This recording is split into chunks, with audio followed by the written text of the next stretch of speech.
and to be natural about it. So Art, our Vice President of Public Relations, is going to give his speech, different kinds of speakers, demonstrating speech number 5.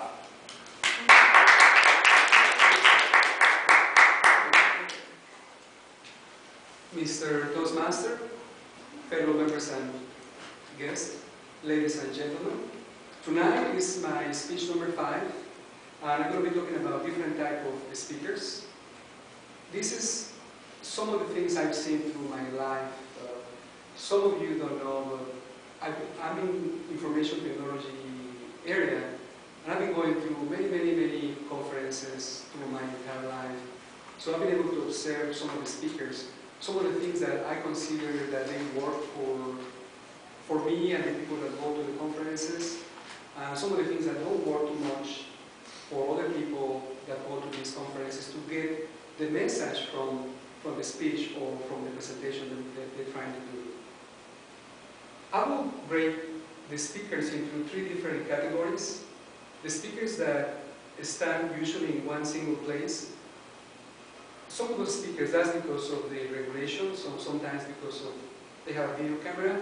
They might stand behind a podium or a particular place in the stage.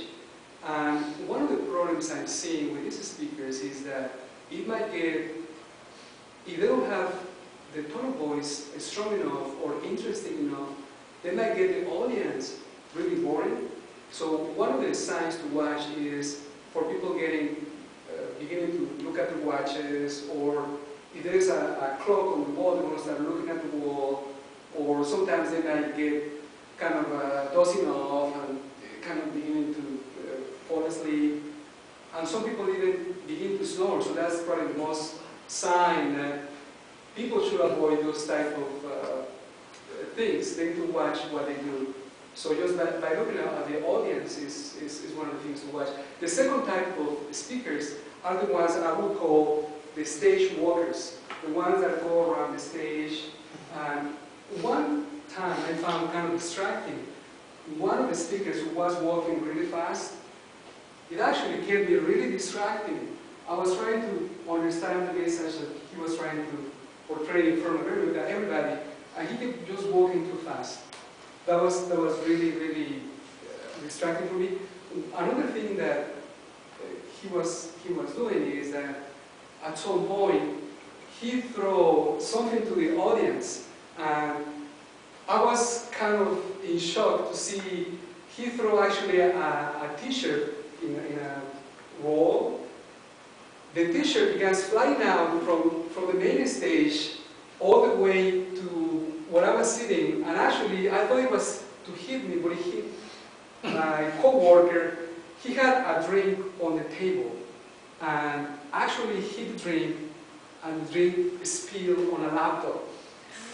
So I was kind of, oh my goodness, why this guy has to throw these things in the middle of the presentation? I think he was trying to be, I don't know why, but funny or something like that, but I strongly suggest not to do that.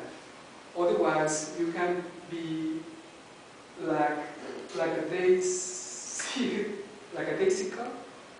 So that's one of the things to watch. And the last group I will mention is the ones that walk into the audience. These are very effective for me, the presentations that they do, because they walk through the audience, they go back and forth. Not only that, they interact with the audience when they actually do it. They get close to one of the persons in the audience and they begin to talking to him. Like in this case, I'm going to say, "Sir, what is your name?" Johnny Pearson. Johnny Pearson. And they start getting the audience engaged into what he's trying to say for the main message of the presentation. So for me, that was also very inspirational to see those presenters doing it in the stage.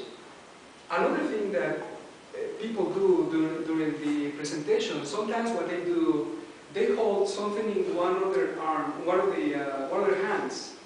And one of the things that for me is, it works for me, for some other people don't, but they actually hold it really high And they began to speak really, really loud, like, this is the proof that I have to show you. This is the proof that this is true.